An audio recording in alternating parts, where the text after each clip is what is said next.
Para dar continuidade, então, à nossa conferência, vamos então para a segunda parte, exatamente relacionada às patologias mediastinais, né? Então, nessa parte aqui, a gente vai abordar principalmente os compartimentos mediastinais e as principais massas aí e patologias envolvidas, levando em conta principalmente os tumores do mediastino, né? E como que a gente pode fazer para abordar em relação principalmente ao diagnóstico dessas patologias mediastinais. Em primeiro lugar, é importante a gente entender a anatomia do mediastino. O que seria o mediastino?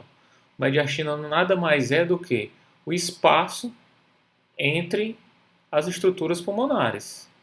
E como é que a gente poderia delimitar anatomicamente o mediastino como um todo? Então, de forma anterior, a gente tem o externo, lateralmente tem as estruturas pleurais e posteriormente nós temos a coluna vertebral aí torácica, né?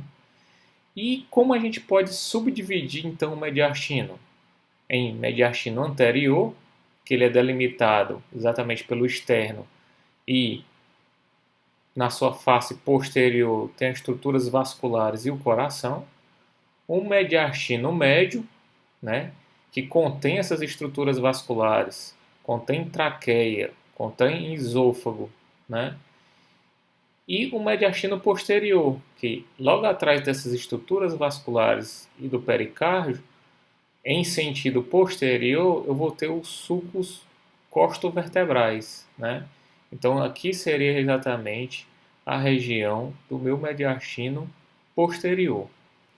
Para tentar facilitar essa visão, uma vez que a gente está vendo uma visão transversal dessas estruturas, né, que compõem cada compartimento desse, fica mais fácil a gente visualizar no perfil agora, sendo uma representação aqui até de um raio-x de tórax no perfil, de como a gente pode representar esses compartimentos no perfil.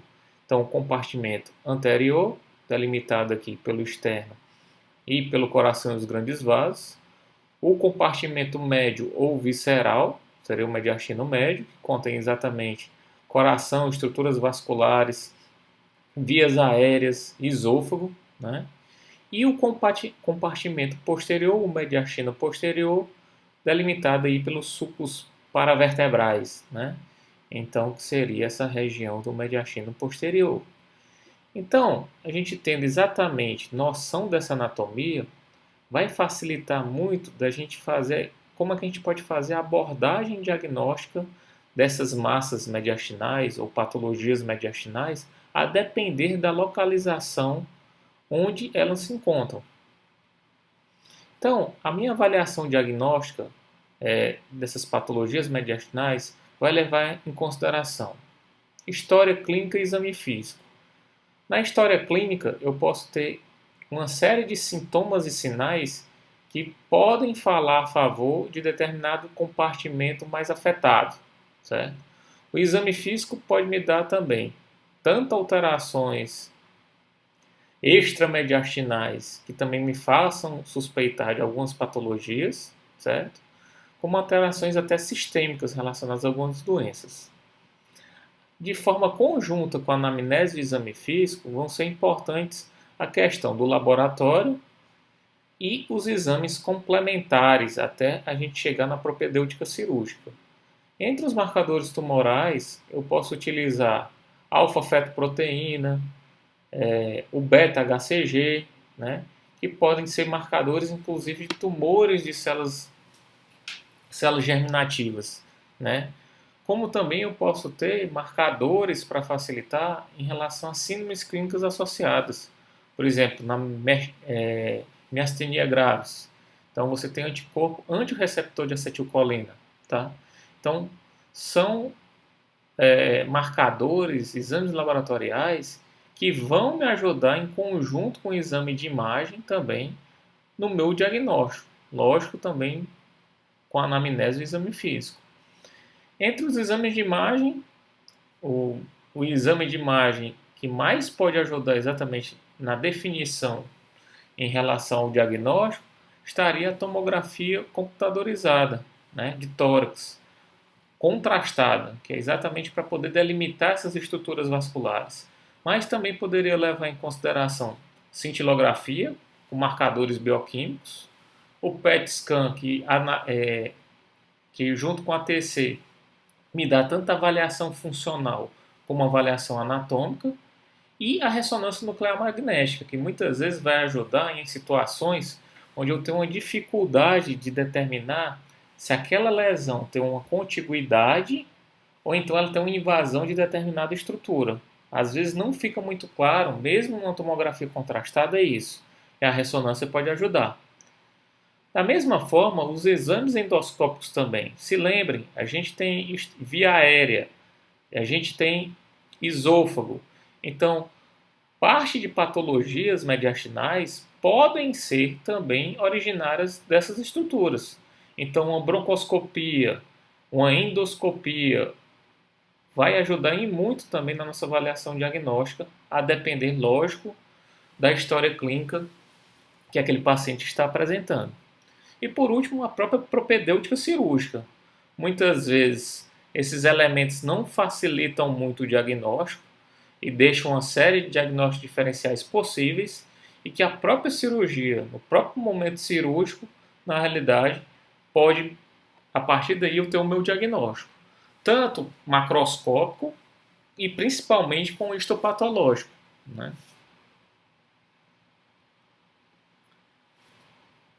Em relação à anamnese e exame físico, temos que levar em consideração que a maioria dos sinais e sintomas, ou seja, do quadro sindrômico que o paciente possa apresentar, ele é inversamente proporcional à idade dos pacientes. Então, pacientes mais jovens muitas vezes têm uma constelação de sinais e sintomas mais evidentes, mais ricos e mais frequentes. Tá? Tudo bem que isso não quer dizer que seja regra, mas a tendência muitas vezes é essa. Quanto mais jovem o paciente, muitas vezes mais agressivo pode ser a doença e também a manifestação daqueles sinais e sintomas. E a apresentação clínica, principalmente dor, dispneia, compressão de estruturas vasculares, né? Então vai depender exatamente dos mecanismos fisiopatológicos. E como a gente está tratando de um compartimento ou compartimentos, que seria esse espaço entre os pulmões, que seria o mediastino, a manifestação clínica vai depender desses mecanismos. Que estruturas estão sendo comprimidas ou invadidas por determinadas patologias, se há presença ou não de uma massa palpável, né? E também pela presença de síndromes clínicas associadas. Como eu coloquei anteriormente, a gente pode ter a miastenia graves, pode também ter síndrome de compressão da veia cava superior, pode ter a síndrome de Claude-Bernard-Horner. Então, são síndromes clínicas associadas e também outras síndromes, até síndromes paraneoplásicas associadas a depender da patologia que estamos tratando. Em relação à compressão das estruturas adjacentes, como é que se pode manifestar clinicamente o paciente? Pode apresentar dispneia ou estridor, pode apresentar uma dificuldade de deglutir, disfagia, pode também ter uma dor de origem até pela compressão de estruturas radiculares, né? Ao mesmo tempo, pela invasão por determinadas patologias e determinados tumores, o paciente pode apresentar tosse ou hemoptise, disfonia, disfagia, dor torácica e muitas vezes paralisia frênica por invasão nervosa que pode acontecer também por determinados tipos de tumor. Além disso, eu posso ter uma manifestação, além do mediastino, extramediastinal. Então a gente sabe que algumas doenças, principalmente as doenças metastáticas, né, elas podem também se manifestar de forma periférica com massas palpáveis também. Então, em região supraclavicular, e tudo isso pode ajudar também no meu diagnóstico e também ser uma fonte de acesso, inclusive, para biópsia, né? Em relação às síndromes clínicas associadas, a miastenia graves, de forma característica, evolui muitas vezes com a fraqueza muscular progressiva, né? E o paciente muitas vezes evolui até com insuficiência respiratória por isso. Pode ter a síndrome da veia cava superior, exatamente por compressão da cava superior, dificultando a drenagem, né? E o retorno venoso, e a partir daí o paciente podendo apresentar circulação colateral em membros superiores, parte de pletora facial, né? Então é uma coisa que pode acontecer. A síndrome de Claude-Bernard-Horner muitas vezes está associada com a compressão ou destruição ou invasão aí do gânglio simpático cervical, onde você tem como característica dessa síndrome a miose, a enoftalmia, e a anidrose e a pitose, né, que fazem parte exatamente da constelação da síndrome de Claude-Bernard-Horner. A hipercalcemia pode ter relação tanto como síndrome paraneoplásica aí, ou por determinadas patologias como linfoma ou sarcoidose, também podem evoluir com hipercalcemia. A hipertensão arterial sistêmica também pode, principalmente estar associada até com um feocromocitoma aí extraadrenal pelos paragangliomas, né? Onde você tem a produção de catecolaminas e a partir daí o indivíduo desenvolve um quadro de hipertensão arterial secundária, certo? Em relação aos exames de imagem, então, de uma forma inicial, a gente tem um raio-x de tórax que pode ajudar a identificar uma anormalidade desse compartimento, né? Principalmente às vezes até com o esôfago contrastado, para poder visualizar se tem algum déficit de preenchimento ou então de compressão de estrutura. Pode-se ter uma penetração maior no próprio raio-x aí da região do mediastino para tentar focalizar e tentar visualizar melhor lesões, uma vez que você tem muita superposição de estruturas e que dificulta a visualização, né? Então seria um exame muitas vezes inicial e de triagem, né? E propriamente dito, a gente teria no caso aqui a tomografia de tórax, né? Que a partir dela, de uma forma contrastada, usando contraste endovenoso, poderíamos visualizar melhor onde se encontra aquela massa ou aquela estrutura ao longo do mediastino. Se no mediastino anterior, né, se no mediastino médio ou então no mediastino posterior, né? Então aqui é exemplo exatamente de lesões relacionadas a um tumor de células germinativas aqui em mediastino anterior, um linfoma em compartimento médio e aqui um tumor neurogênico aqui em mediastino posterior. Então a tomografia é muitas vezes o exame de excelência e que vai nos ajudar a identificar a topografia daquela lesão mediastinal e pode nos dar informações das estruturas invadidas ou mesmo facilitar o diagnóstico em relação a determinadas patologias. Da mesma maneira, eu posso aí ter também a ressonância nuclear magnética, que ela pode identificar estruturas acometidas, né?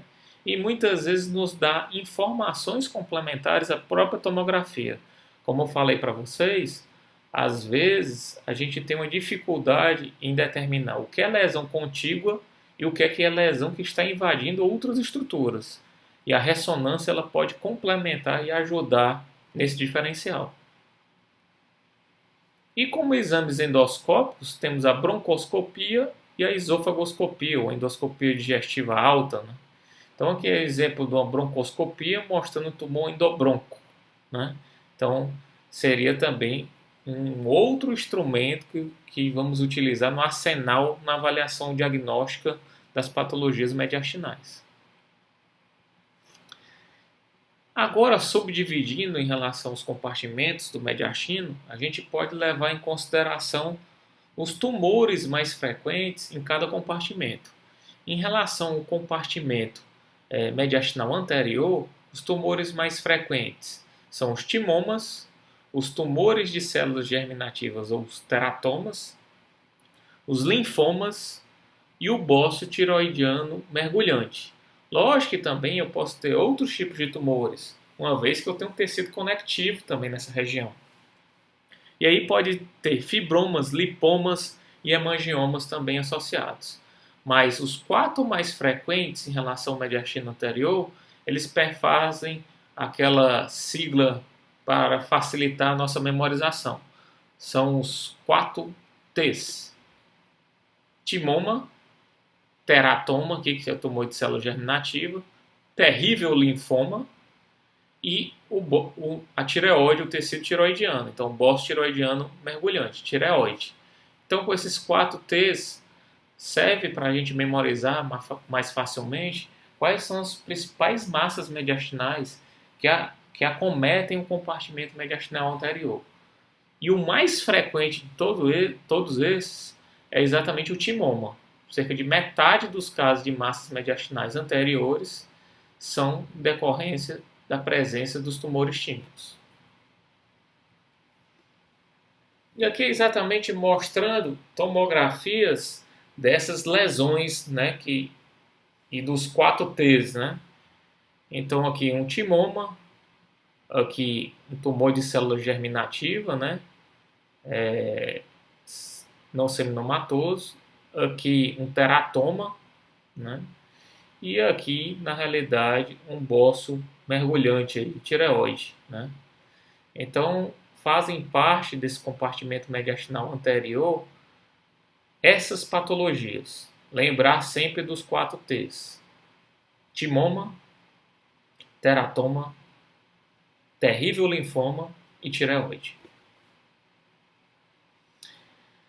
Quais seriam então as lesões que podem mimetizar e serem grandes simuladores de massas mediastinais anteriores?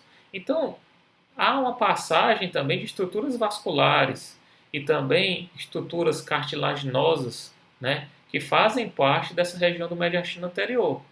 Então, o aneurisma de aorta ascendente, ele pode simular um tumor mediastinal.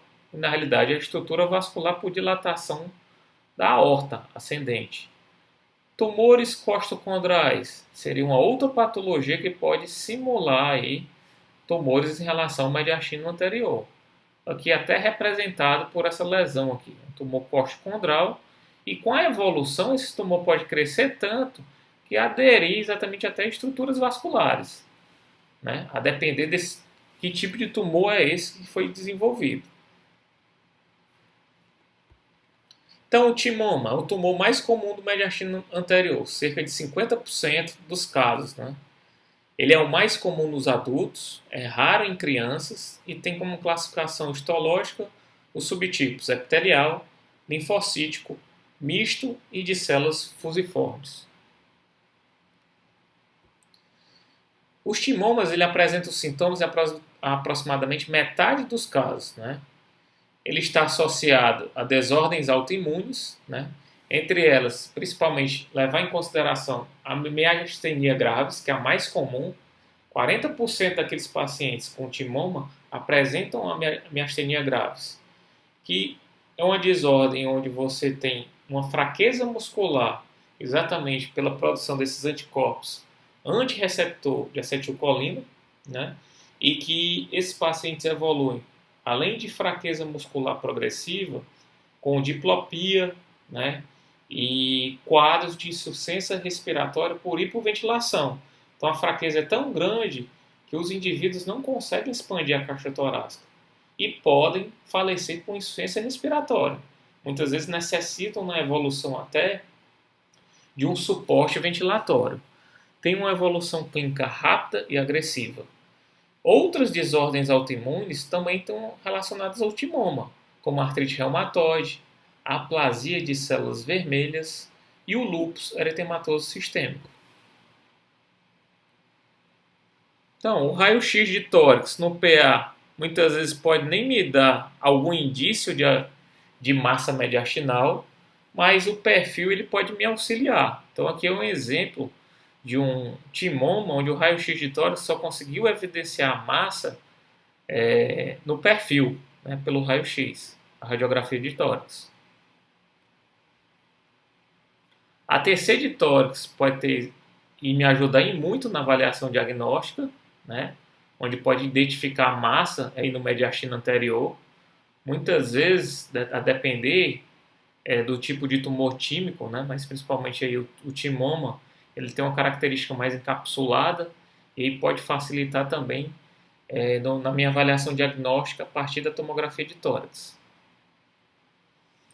E o tratamento é a ressecção cirúrgica para aqueles timomas não invasivos, né? Então aqui é o aspecto macroscópico durante a cirurgia para a retirada do timoma. E aí na macroscopia mostrando a lesão, uma lesão muitas vezes encapsulada, né? Esse aspecto meio grosseiro, né? Encapsulado, fibrosado. E o tratamento, além do procedimento cirúrgico em si, pode ser lançado mão da radioterapia, principalmente aquelas onde foi visto que no histopatológico a ressecção foi incompleta, ou seja, você tem doença residual, ou naquelas ressecções completas com invasão capsular micro ou macroscópica durante a cirurgia, e para aquelas doenças irressecáveis, ou mesmo numa preparação para a cirurgia, a quimioterapia pode ter um papel neoadjuvante, certo? Então seria o arsenal aí terapêutico que poderia ser utilizado no tratamento do timoma. Prosseguindo então em outras patologias relacionadas ao mediastino anterior, a gente tem os tumores de células germinativas. Então, eles são provenientes das células gonadais, né? Por que a localização mediastinal? Porque parte dessas células germinativas, elas evoluem de forma extragonadal durante a vida embrionária, né? Sempre é importante, uma vez vendo essa localização mediastinal, excluir uma doença metastática gonadal. Então, nesses pacientes, muitas vezes é importante, principalmente no sexo masculino, fazer um ultrassom da região escrotal, né? Que aí você pode ter exatamente não uma massa primária da região mediastinal, mas assim, ou a localização extragonadal, mas uma doença metastática a partir da gônada, né? Agora, a região mediastinal é a localização extragonadal mais comum desses tumores de células germinativas, perfazendo em torno de 60% dos casos. Em relação à classificação histológica, eles podem ser tumores do tipo teratomas, né? Os tumores seminomatosos e os não seminomatosos. Interessante desses teratomas, que podem ser na forma de cistodermoides, eles podem apresentar cabelo, dente, tecido conectivo, ou seja, uma série de tecidos dentro de uma mesma estrutura, né? Então, até o aspecto macroscópico vai facilitar também no meu diagnóstico, até na abordagem cirúrgica. E aqui é a representação de imagem no TC de tórax de um teratoma, né? Então, uma estrutura onde houve crescimento, tem um aspecto meio heterogêneo, talvez até pela presença de elementos como cabelo, dente, né, que pode aparecer nesses tumores do tipo teratoma. E aí o tratamento é ressecção cirúrgica dos teratomas. A minha via de acesso pode ser a esternotomia, ou seja, pelo próprio externo, ou por abertura do tórax, ou aquelas minimamente invasivas relacionadas a videotoracoscopia. Então, na abordagem, um aspecto macroscópico de um teratoma, né? E quando é aberto essa tumoração, é visto exatamente estruturas, até como cabelo, né? Pode ser visto até dente, certo?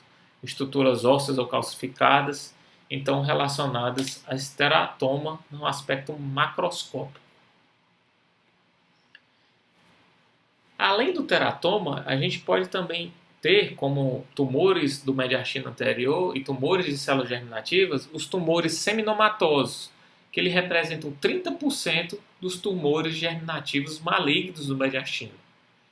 Eles ocorrem quase exclusivamente em homens jovens, é um tumor de crescimento lento e invasivo, por isso até o aspecto oligossintomático, ou seja, os pacientes não apresentam muitos sinais ou sintomas, e caracteristicamente aqueles marcadores tumorais que eu peço muitas vezes na avaliação, eles são negativos. Então, beta-HCG abaixo de 100 miliunidades por ml num padrão negativo, né? Ou seja, ausente, e a ausência de elevação também da alfa-fetoproteína. Então, exatamente porque esses tumores eles têm um crescimento muito lento, né? E são invasivos. Tá? E caracteristicamente, por um diferencial dos não seminomatosos, os marcadores tumorais, como beta-HCG e alfa-feto, são negativos. E radiologicamente, como é que eles se apresentam? Grandes massas mais homogêneas no mediastino anterior, muitas vezes com contornos mal definidos. Né? Então, aqui é exemplo de um raio-x e de uma tomografia, onde o paciente apresentava um tumor seminomatoso.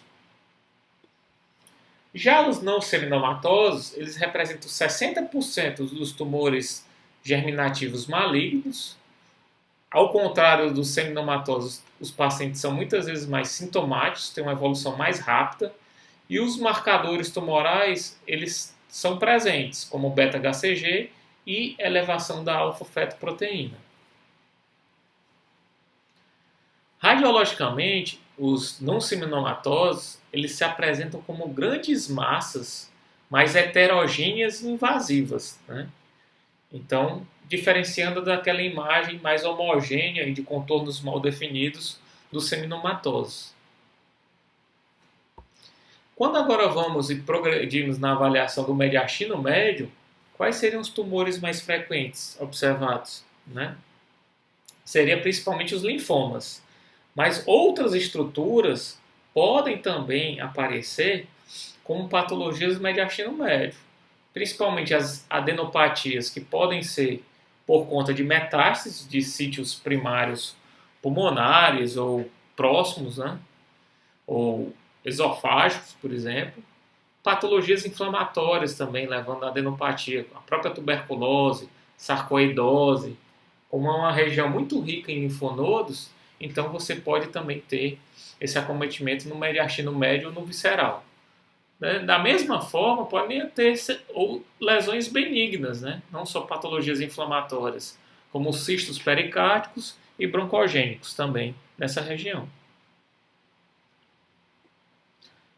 Já no mediastino posterior, o que vai prevalecer são os tumores neurogênicos. Né? A mesma coisa pode acontecer o linfoma, também nessa região. E de forma menos frequente os cistos entéricos. Mas os tumores neurogênicos são os tumores mais frequentes do mediastino posterior, aqui representado exatamente pelo chivanoma aqui na região do mediastino posterior. Próximo aqui tem um do sulco costo vertebral, ou paravertebral, melhor dizendo. Os tumores neurogênicos representam 20% dos tumores do mediastino, no geral, são os tumores mais comuns do mediastino na criança. O índice de malignidade é inversamente proporcional aí à idade, né? São 50% malignos nas crianças e 10% malignos nos adultos. Eles podem se originar das bainhas dos nervos, por exemplo, é o chivanoma e os neurofibromas, nos gânglios autônomos, né? Seriam os ganglioneuromas, no caso, benignos, e os neuroblastomas seriam os malignos, e nos tecidos paragangliônicos, seriam os paragangliomas, né, que são tumores benignos que evoluem a partir desses tecidos paragangliônicos. Então, aqui é um exemplo de uma tomografia e da abordagem cirúrgica de um chivanoma, né, localizado no mediastino posterior, e com essa imagem aqui, a partir da abordagem desse mediastino posterior. Esse aspecto macroscópico do chivanoma, que é tumor proveniente aí da bainha nervosa, né? Dessas estruturas nervosas no mediastino posterior. Já os linfomas mediastinais, eles podem ocorrer em qualquer compartimento, anterior, médio e posterior, como vimos, né? Eles podem apresentar sintomas constitucionais, como febre, perda de peso, sudorese noturna, tá? Eles se apresentam como grandes massas fusionadas de gânglios, né, de linfonodos, né? E a cirurgia, na realidade, tem apenas o papel mais diagnóstico, porque o cerne do tratamento, e o tratamento definitivo, é exatamente a quimioterapia.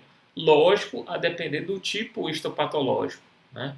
Se é um linfoma de Hodgkin, um linfoma não Hodgkin, e aí, a partir do histopatológico, e do estadiamento da doença, é que vai definir o melhor tipo de tratamento a ser feito. Quimioterapia mais radioterapia, certo? Mas a cirurgia ela tem principalmente na biópsia excisional ou incisional, mais a participação no diagnóstico dessa massa decorrente dos linfomas mediastinais. Então, pessoal, gostaria de agradecer a atenção de vocês e espero nos encontrar na nossa conferência para a gente colocar em prática aquilo que a gente aprendeu na teoria. Grande abraço para vocês!